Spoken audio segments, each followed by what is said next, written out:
we're going to start with what I'm going to call like channel letter basics. I will show you guys some different parts.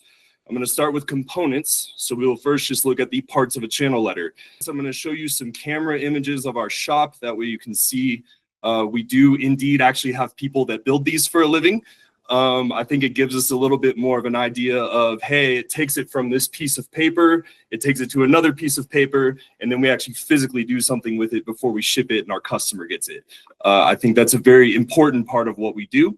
So that's kind of where I'll go today. First, we're just going to start with the components. Estimators, when you look at a job, you're seeing this, right? If I take this off, you're still seeing the same thing. However, if I turn it sideways, it does have dimension to it, and that is a very important part of what we do, right?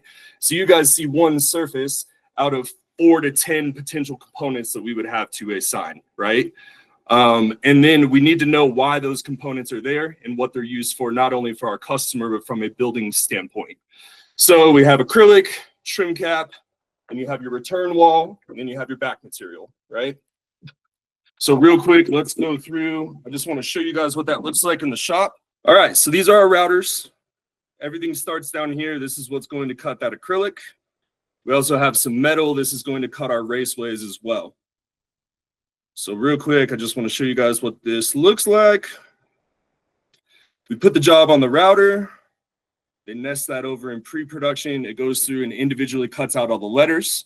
Right there, if you can kind of see the cutout of, it looks like 1400. I can't tell what the last part is. It looks like maybe an F. That's going to be FCOs. So it's just the job number. That way, when the person over operating the machine can label the material and get it to the next department, they don't have to go look at a sheet of paper or anything else to identify what job that is. Makes it a little bit easier. Once it's cut out, it kind of looks like that. You can see they call it router rice. It literally looks like little tiny pieces of clear rice that come off the side of it, and that's the acrylic that we've cut through. Once they do that, they will take the job and they will stack it. They stack it in spelling order, and then that will get sent down the right-hand side of the line. You can see the left-hand side of the line. That's where all of our cans are, so that's going to be all of our back material. And then these are all of our machines that help get kind of the rough bend to the return themselves. So everything starts over in the routing department.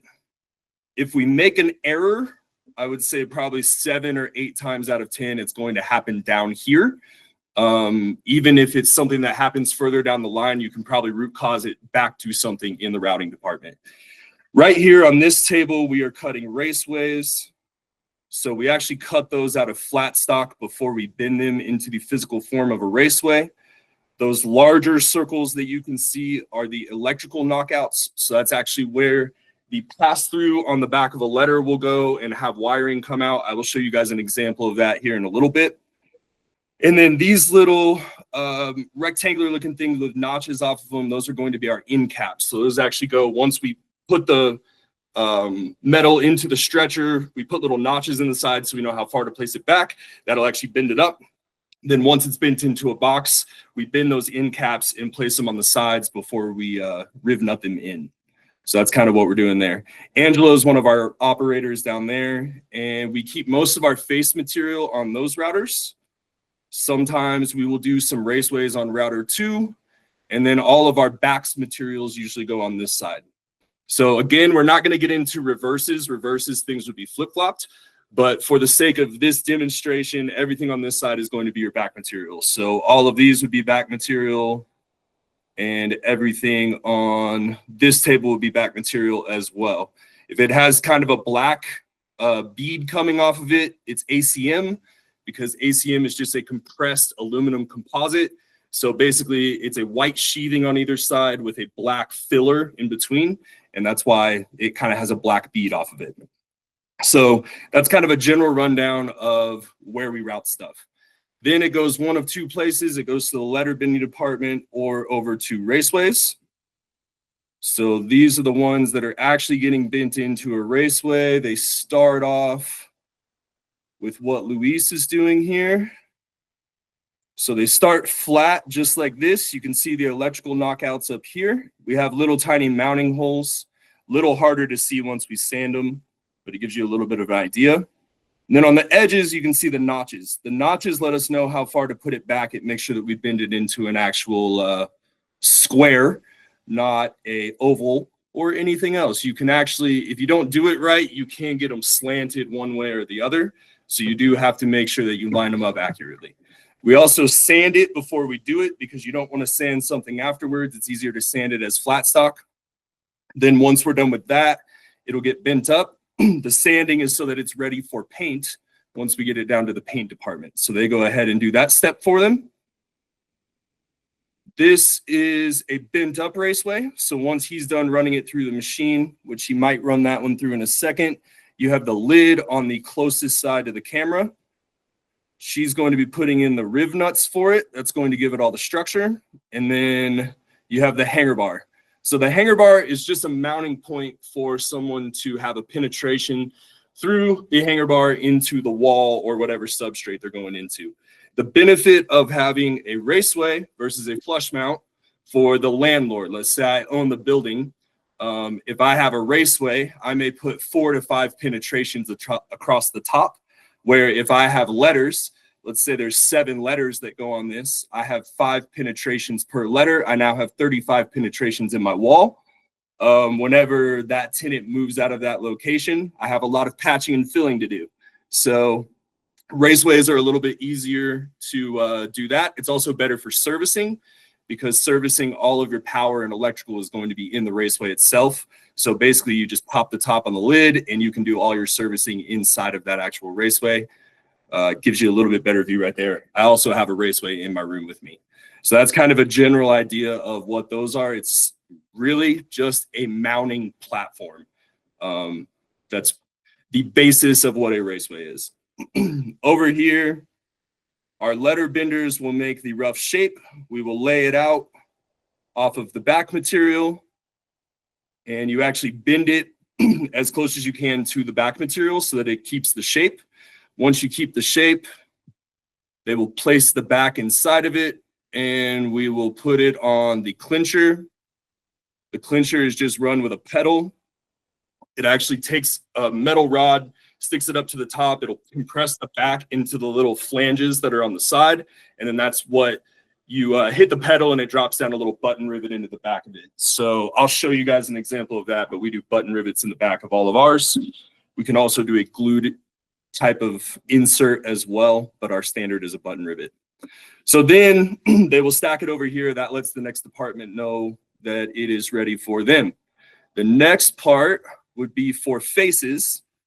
Faces are going to come over to the vinyl department. So whenever you guys look at the artwork and you see vinyl on it, I don't know if anyone's seen a lot of Verizon, but this is the new Verizon V that they're doing for everything. It's kind of a specific one. That's actually a digital print, but these are all of our vinyls that we carry in-house. And we can do a lot of different layouts with those. You can also do what's called weeding and masking.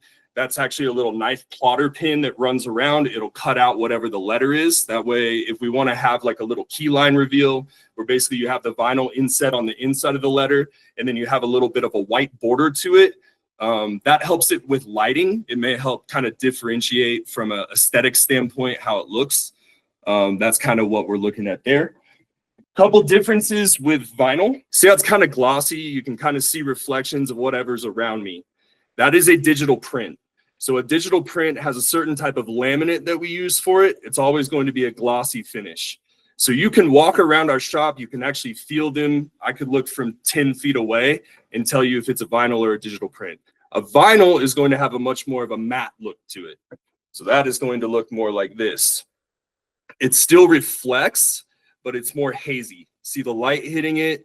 It diffuses the light a little different, where if the light hits that, you can see my entire light in that. You see what I'm saying? So there's a few different ways that we can do a print for digital.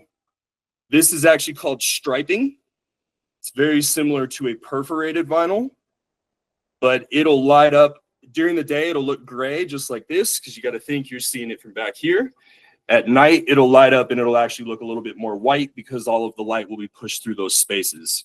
Where something like this, it's going to look purple during the day. It's going to look a little bit less purple at night. It's just going to have a white light hitting it behind it.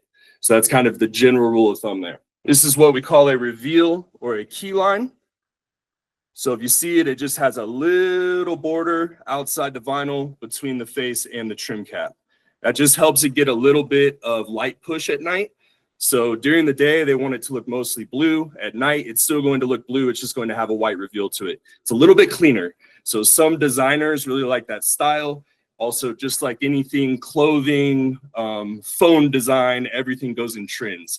So usually we'll kind of see something will hit a wave, everybody's all about it, and then 3 months later, it'll change. Once we are done with the vinyl department, it goes over to trim cap.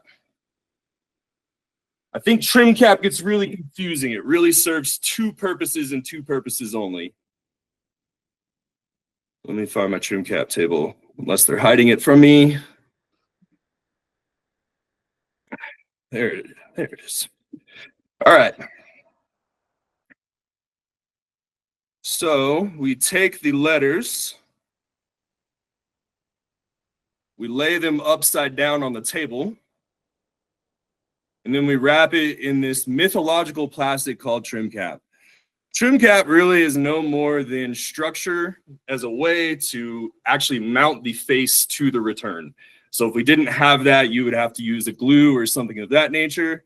We will get to that when I hit trimless down the road. There are other ways to do it, but this is a lot more sturdy and a lot more tested for wind, heat, and all other things that these would be exposed to.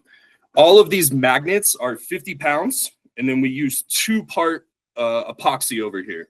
Well, it's actually a two-part glue. So we use what's called a thin glue. The thin glue actually seeps between the trim cap and the acrylic. It has a chemical reaction that bonds the plastic to the plastic, essentially. It kind of breaks it down and melts it. The problem with that, if you put too much on it and it hits the vinyl, it will actually damage the vinyl. And then when you get into digital prints, because of that glossy laminate that we use, it will bubble and it will run into all sorts of problems. So we have to be very careful about how we glue it.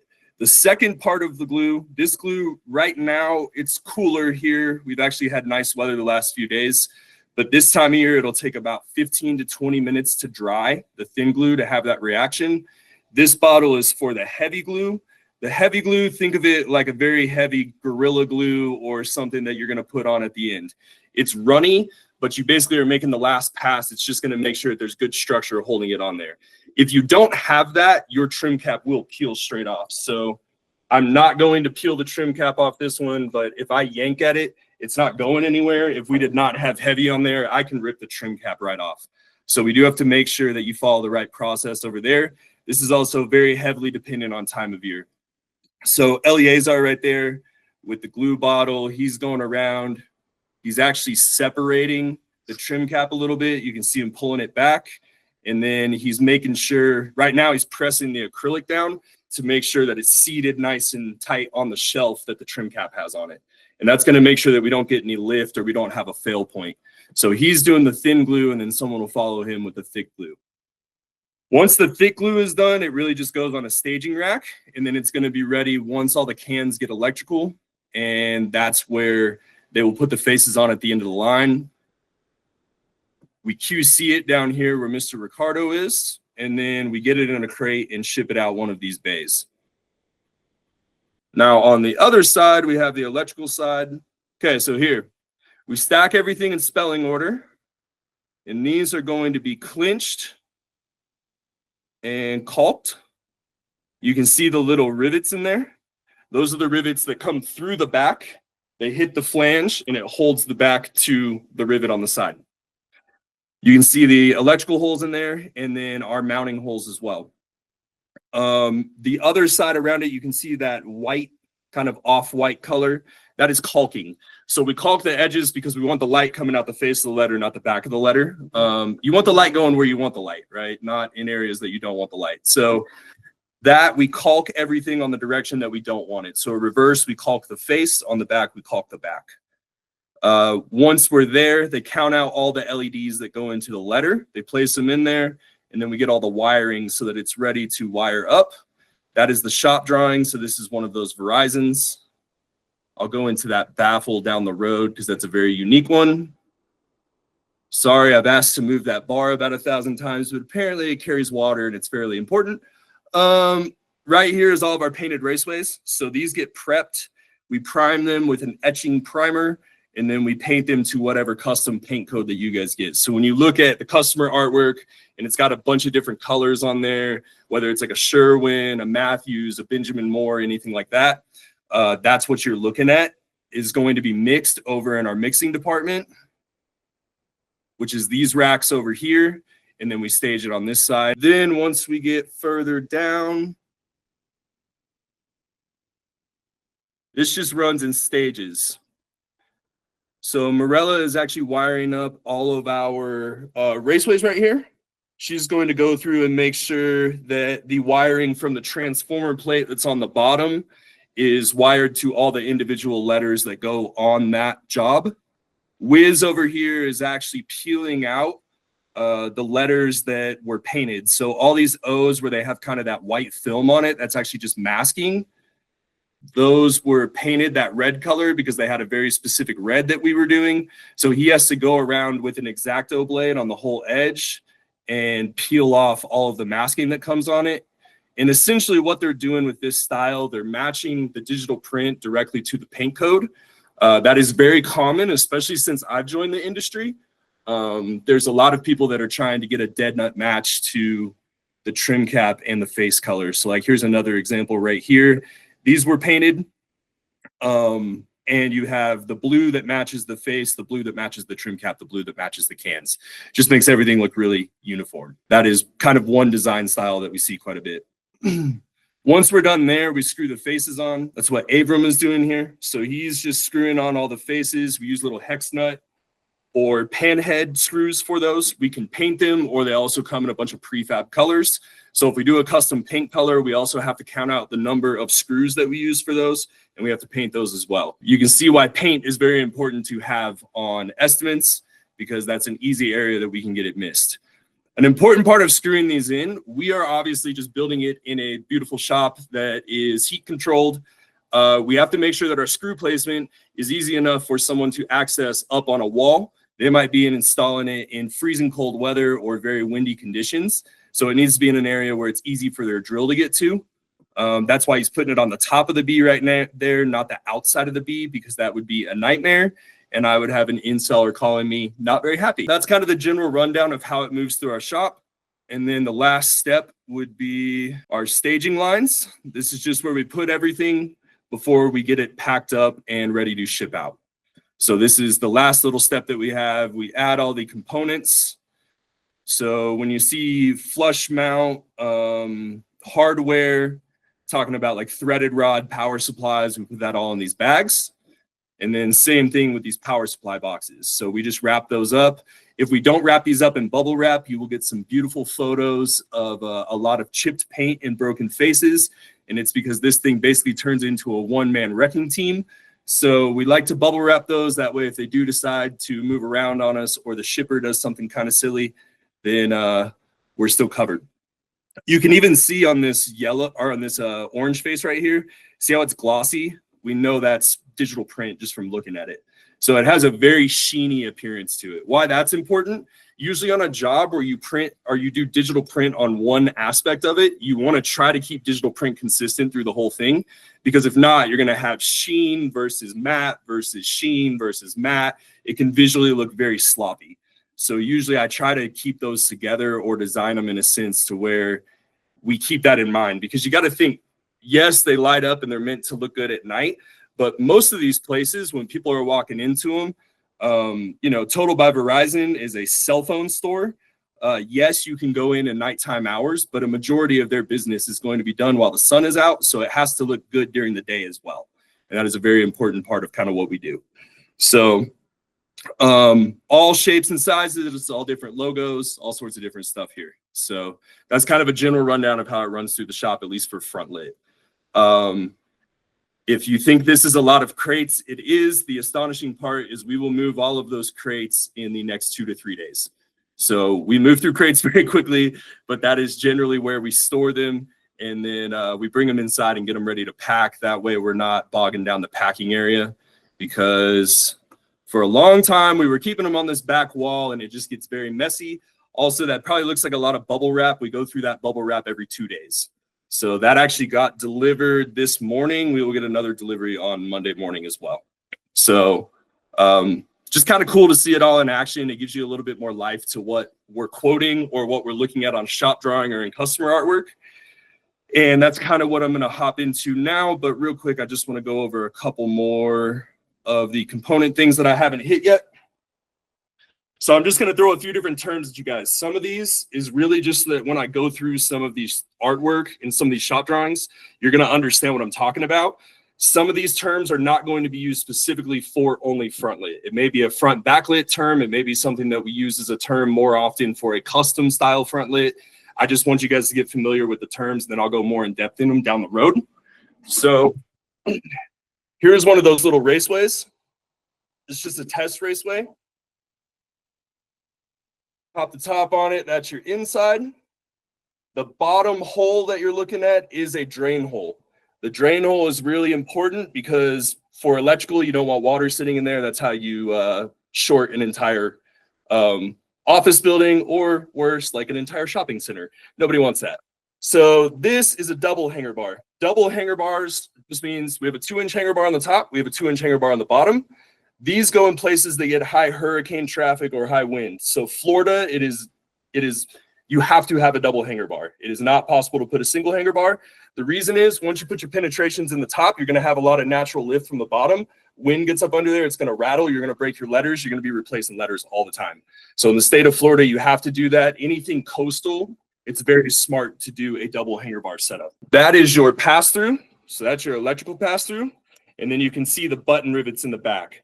So you saw them on the inside of the can where the caulking was on the edges. We still have the caulking in there. And then these are going to be your riv nuts.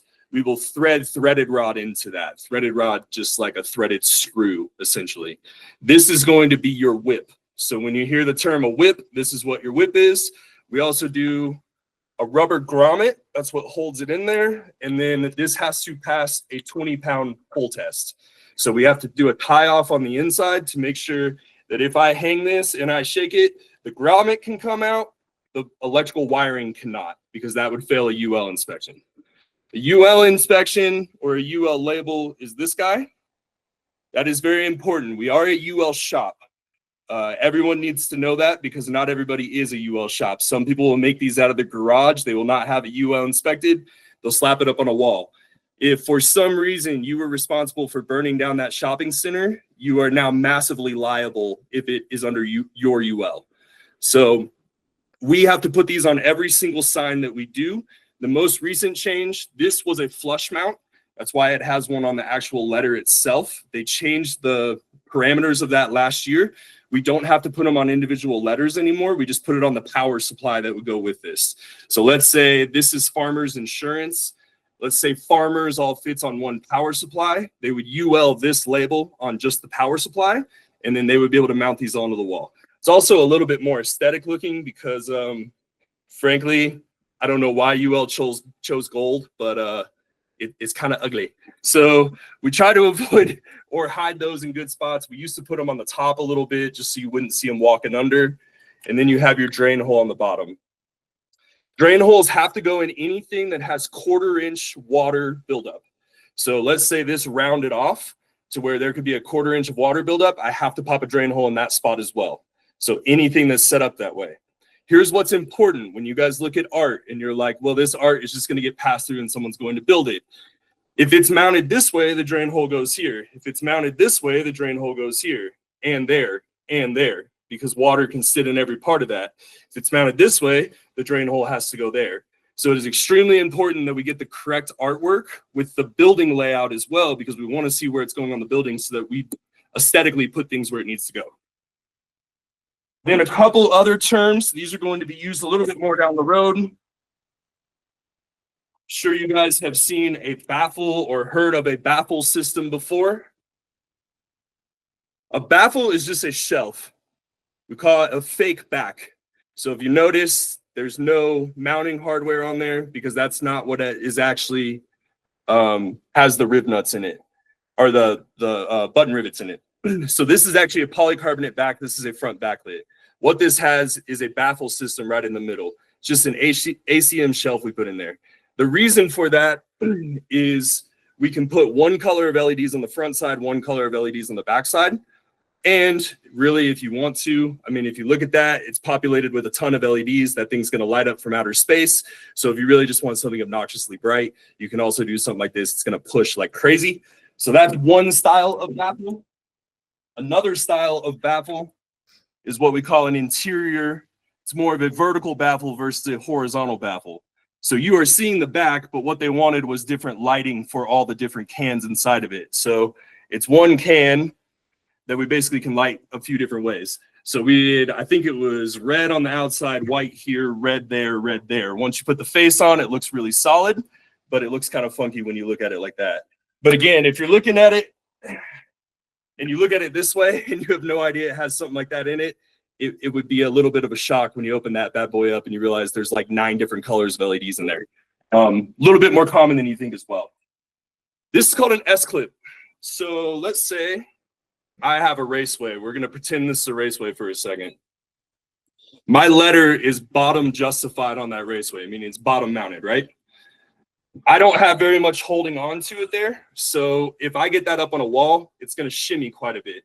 An S-clip, we actually paint the color of the wall. They can mount it on the wall like that. It'll be the depth of whatever the Raceway is. That way, when you look at it, you don't see it, but it's giving it a little bit more structural support. That way, it's not shimmying on the wall. It's a little bit stronger. So we have an S-clip. You can also make a C-clip. So instead of this going up, it would just run down. And we paint those the color of the Raceway, typically. And then this is a bridge. So this is an eye.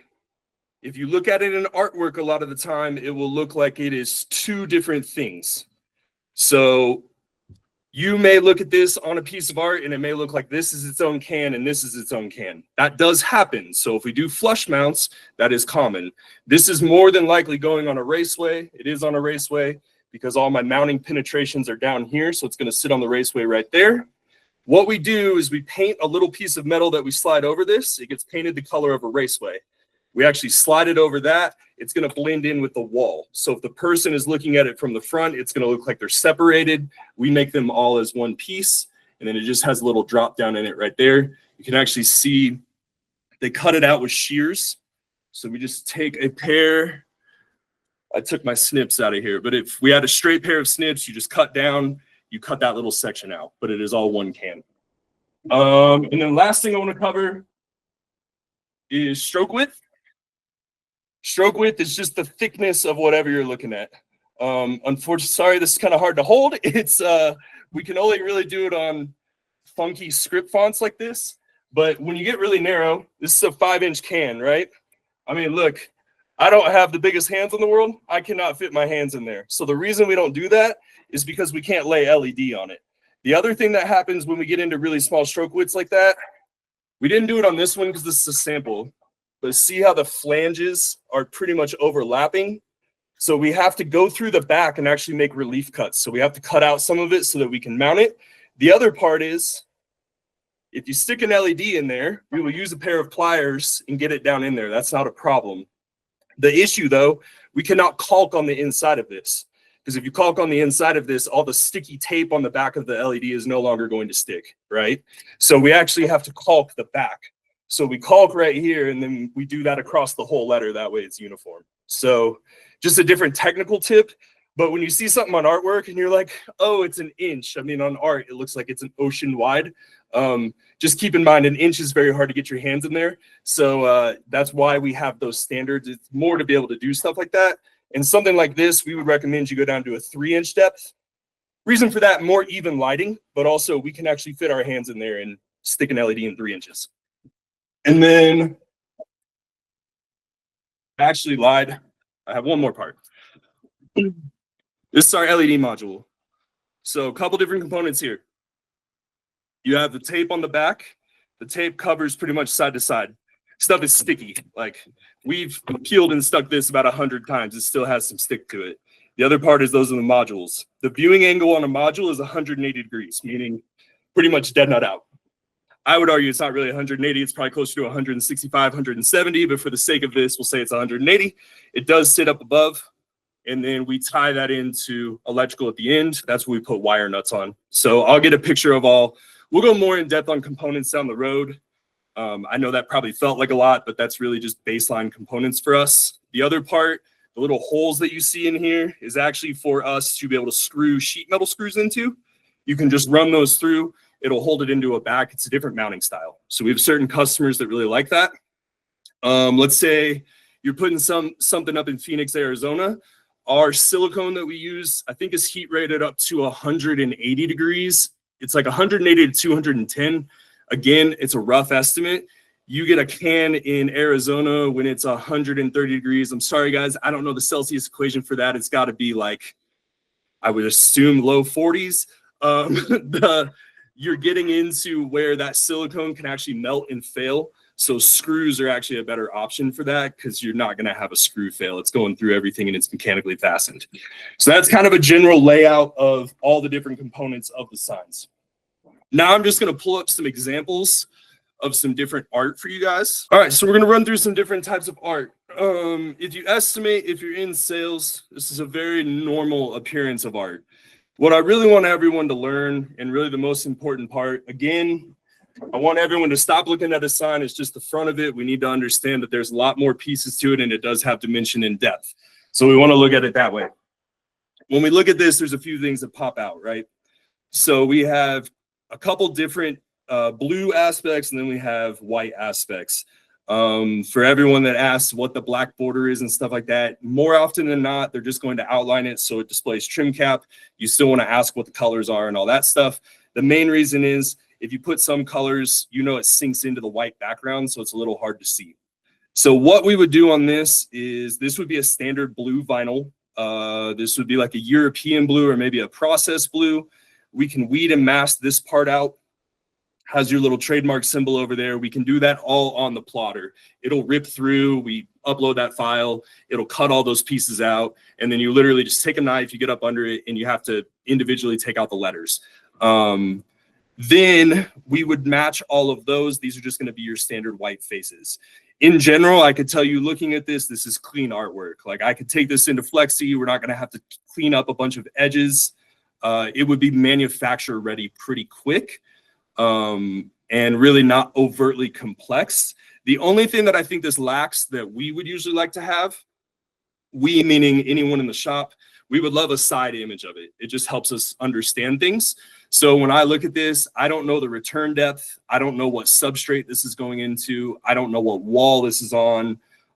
There's a lot of questions that I would have just looking at this where we can totally design something off this, but I'm not really taking into account my customer on that front. So that would be one example of something that is good artwork. It's clean. I wish it had a little bit more depth to it. Next example, this is kind of an interesting one. So the bottom is a Raceway. So it's a 6-inch tall Raceway by 113 inches long. Again, they don't give us any depth on this. So this is good artwork in the sense of this is actually the Raceway color that he uploaded and put into this. So what I'll do is make a small little digital print block of this, and then I will color match it to more than likely like a Pantone book. So you just throw this up next to it. You find the closest beige to it. The hard part with this, and I think where you could go a couple different routes. These donuts and the corn dog are going to have to be digital print. I think everyone knows that part. The mocha nut also probably needs to be digital print, even though we could match this to a vinyl, because again, you're going to have differing glossiness to all of it. And while I'm at it, I would probably also do the logo in digital print. We could have a discussion around that. It wouldn't look atrocious if you just did black. That looks like blockout vinyl on it. So it's going to be opaque. They're not going to see anything through the black. That would look fine. It's just going to look a little funky because I think the more than just a donut part goes down below the mocha nut part on the wall. So I think it could look a little tacky, where if we had it all in a digital print, you're just going to get the glossiness across the whole thing. So this is kind of broken down into components. Again, it would have been nice to see a wall photo. I've just made these before, so I kind of know where these go. But that would be an example of something that, again, good art. We could design off this, but we'd have to be, we'd like a little bit more information. This, if your eyes are blurry, it's not wrong. It's the screen. This is the background they chose to put in there. As beautiful as it is, I would rather it just be like pure black or something. These are all, it looks like top justified letters. It's actually not. We would call this per artwork. And the reason is the V is at a different spot on this. So the V is going to be a little bit more of what we call middle mount, where the rest of the letters are going to be more of a top justified mount. The part I do like about this, we bridge apostrophes like this, just like we do on an I. So usually the bridge would just come off at an angle on the corner, and then you just paint that the color of the Raceway or the wall. It still blends in. It's just a little hard to run out of a machine because an apostrophe is usually very small and it's not like a blocky font. So the machines don't like it too much. Overall, if I had to guess, their art looks okay. I don't know if we would have to clean this up at all, but in general, this is just kind of ugly. And again, it doesn't really give us an idea of what's going on. The only other thing that's kind of funky from a design standpoint, you would definitely want to include S-clips on this, because all of these parts on the bottom, those are 24-inch letters. You only have contact with, I mean, looks like they have a tiny little Raceway on it, but even if that's a 6-inch Raceway, you're missing contact on 2/3 to 3/4 of that letter. So you would want an S-clip to be connected to all the bottom of these just to make sure that's safe on the wall. So again, not the end of the world. We are going to make it. It's ultimately up to them what they would like to do with it. That would just be my advice if I was the one kind of designing this. Okay, this is an example of something. So we saw these digital prints. I think it was actually for a different job because I think this was a full letter set. Yeah, this is the full letter set. The other one was face and trim. Here's your bridge on this one. So as you can see, they just want the bridge color to match the Raceway color. These would also seemingly look like we would need clips behind this. I'll show you guys another more detailed photo where that actually is not the case, but there's not a lot of contact with the Raceway here. Little letters like this, I'm not as concerned. We start getting into some of these Fs and stuff, that's not real structural for what it needs. Here's the problem with this, and this is why I say we always want a side photo. If I look at this like I am now, I'm going to build this night and day different than what they're about to show me on this other art photo. So first of all, I want you guys to see what these look like. There's a lot of information on here. At the end of the day, I want you to understand what we're looking at and why we're looking at it. I want to find the side cut. So when I find a piece of art first, I don't really even look at the dimensions first. I look at the side cut because I want to see if there's any funk that's going on with it that's going to make me not want to build it, or if I need to massively change the quote or ask John or someone a question. So what we're actually looking at here is I don't need clips for that Raceway because it's actually a recessed Raceway into the wall. So all of these letters, for the most part, we could call them flush mount. I think they actually have them hovering out a little bit. That could just be their design. It could actually be perfectly flush mounted. I don't know. I didn't set up this whole job, but well, yeah, they have penetrations above it. So all their knockouts and all that is into the wall. So they are penetrating this into the wall. But if I would have built it originally, I would have said, okay, we need S-clips, and I would have put the S-clips probably near where their penetrations are here. But now that I look at it, we don't need that part. The other thing that's nice, this gives us depth. So I know we're working with 3-inch cans. I know the depth of the Raceway. I know the thickness of the Raceway. This is going to give me far more information than just a face-on view. Face-on views are great if you want to look at pretty things. It's kind of like a bug to one of those blue lights. Like it's like, oh my gosh, the light is so pretty, but it doesn't really tell you anything. So that's the reason that I'm kind of not for those. And when we teach anyone internally, we usually teach them these type of views because it gives us a lot more information on what they're going to do with it. So this is just the Raceway setup. The diagonal line is your wall, and then you have all the components of the sign. So they have the trim cap with the screws in there. That's a drain hole with a drain hole cover. Those can be called TP covers. They can be called a myriad of different things. What that means is when you walk under it, if you have a drain hole, you're going to see the light at night. If you have a drain hole cover, you may see a little bit of light, but it's going to darken that out a little bit. It's a little bit nicer because really when you're walking into most stores, you're walking directly under it. So it just helps it kind of appear a little nicer on the wall. And then you have your Plex and your mounting hardware that they're using. For the most part, we're not uber concerned about their mounting hardware unless they've specifically asked us to call that out. I'm sure everyone's kind of seen that via estimating, or if a customer calls you in sales and they're like, hey, so I have a really specific mounting style, we will work with them on that. But at the end of the day, it is their responsibility. Our job is to make it and set them up for success. Their job is to put it on the wall. This is just top cut view. So it's just showing where they want stuff in the Raceway. And then looks like mounting with structural angle. This is just stuff they're doing to, it's an outline essentially on the back so that they have a little bit of beef behind those letters. Probably wise. Just, I mean, you get something that close to the wall, wind kicks up under there, and your pressure increases exponentially. And then these are your LED layouts. So this is a rough layout. This is probably not at all what it would look like as far as a logo goes if you went out on the floor, but it would be something close to that. These little layouts are fine, but like I'm telling you right now, those two T's, that looks great on a piece of artwork, but you're not going to be able to lay it that way. So for the most part, these are a rough guideline. I would take our pre-production department with LED layouts a lot more than I take customer LED layouts. They just know more, and we've worked with everybody here a lot on making sure, like, hey, we can't do that. So it helps that we have a little bit of institutional knowledge. Here's another setup. So again, don't let all the noise on here kind of confuse you. I'm not even looking at these top three first because there's other things that I want to figure out first. So first of all, I'm looking at this face-on photo of the wall.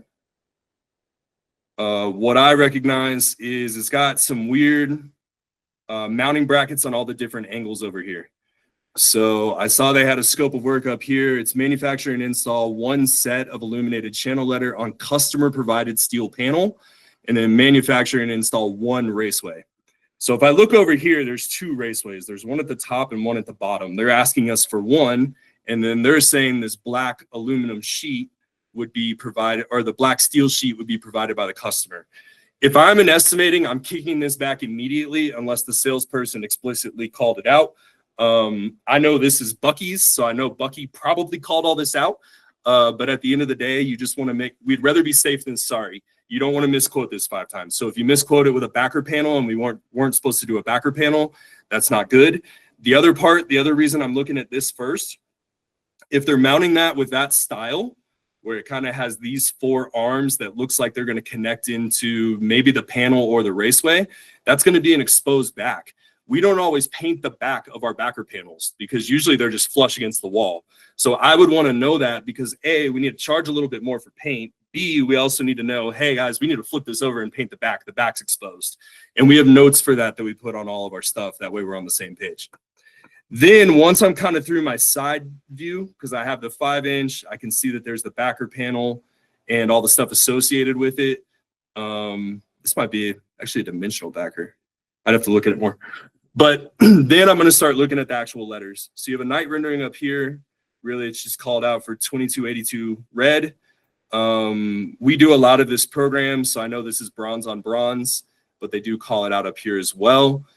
They call it pre-paint. That can get a little confusing because it sounds like, oh, we would have to paint that bronze. That is not painted. That is just a standard Duranautic bronze. So pretty straightforward, not real hard to figure out what's going on here. I would just have questions. And I think that's the biggest thing when it comes to estimating or in sales is get curious with their art. The more you look at this stuff, the more you'll learn how to build it. And frankly, I did a lot of this my first year without really building any products. It was a lot of just looking at things. And I think it'll give you a little bit more of an idea of what it turns into. I want to get to some of these questions because some of them are actually really good clarifiers. So yeah. We want to know, do we charge for the S-clips? I will have John follow up in an email with that because that was my question when I looked at it in the first place. Okay, so we'll come back to that one, but it's a great question. Okay, how many is the drain hole also called a weep hole? Yes. And what determines the number of drain holes? And do we put them on all of the letters and the logos? Yep. So I saw Kate put one in there earlier. Good clarification. If it's indoor, it does not need a drain hole, because if it's indoor and it's getting water in the can, the facility itself needs to probably call a roofer, because they indeed have the problem in that circumstance. Drain holes are really straightforward, but I'll walk you through one real quick. So here, one single letter, there's no overhang. We get one drain hole in the bottom. This guy is a completely different animal. So we will have a drain hole here, here, here, here, here, here, and here. Every place where water could collect in a 1/4 inch. So the general rule of thumb with drain holes is we want more drain holes than less drain holes. Sometimes you will see a call out in a shop drawing or artwork for double drain holes. That is not common, but it does happen. And what you do with that is it's pretty much this T, it would be thicker, and you would just put 2 drain holes on the bottom. Okay. They want a little bit more information about the dry time between the 2 glues for trim cap, as well as the dry time in paint on average.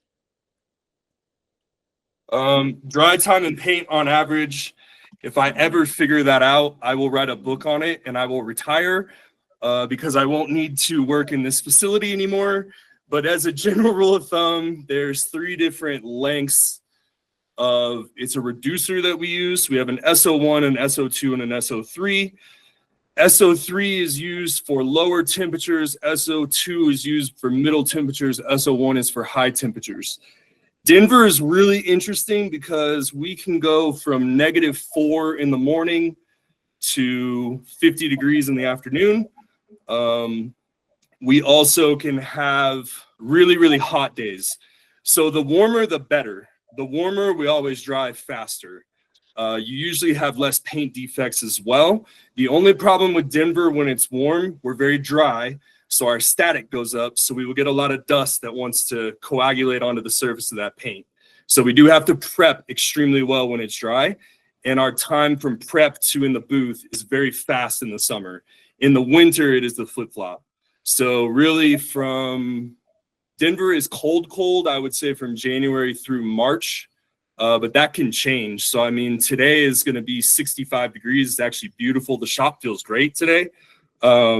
2 weeks ago, we were back there in ski masks and gloves, and it was freezing cold. So on a day like that, if you're drying, for the purpose of this conversation, we'll keep it to front lit cans, trim cap, and Raceways.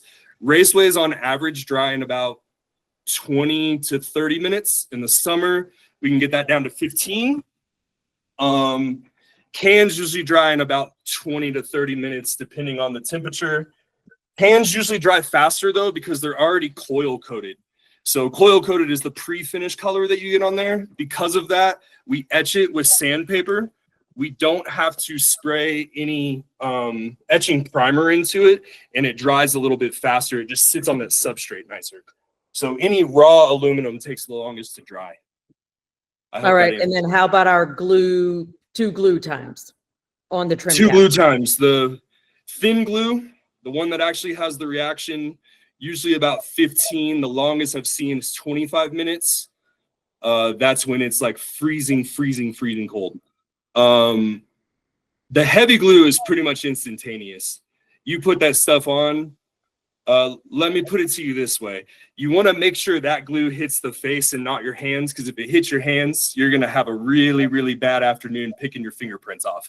So you want to make sure that dries almost instantly, especially if it's semi-warm. It's going to dry very, very, very fast. I know because I've gone home and literally just picked my fingers apart. So got to be careful with those. Okay, a couple of more to cover here. You mentioned the difference between finishes on DP versus regular vinyl. And so as an estimator, if the customer, like on that one example for the mochi nut or whatever, if they're saying to use DP on part and vinyl on the other, should we bid it and recommend that we would want them to go with DP on the whole thing and here's why? Or do we follow customer spec?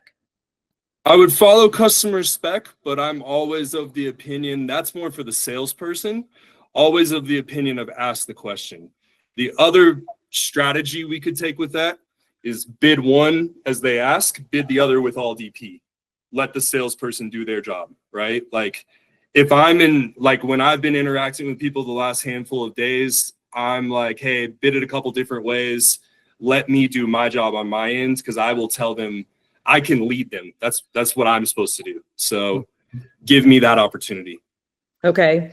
And then around vinyl, when do we decide if vinyl should be applied to a sign face versus using colored acrylic? And are there limitations or practices when working with vinyl on different sign materials?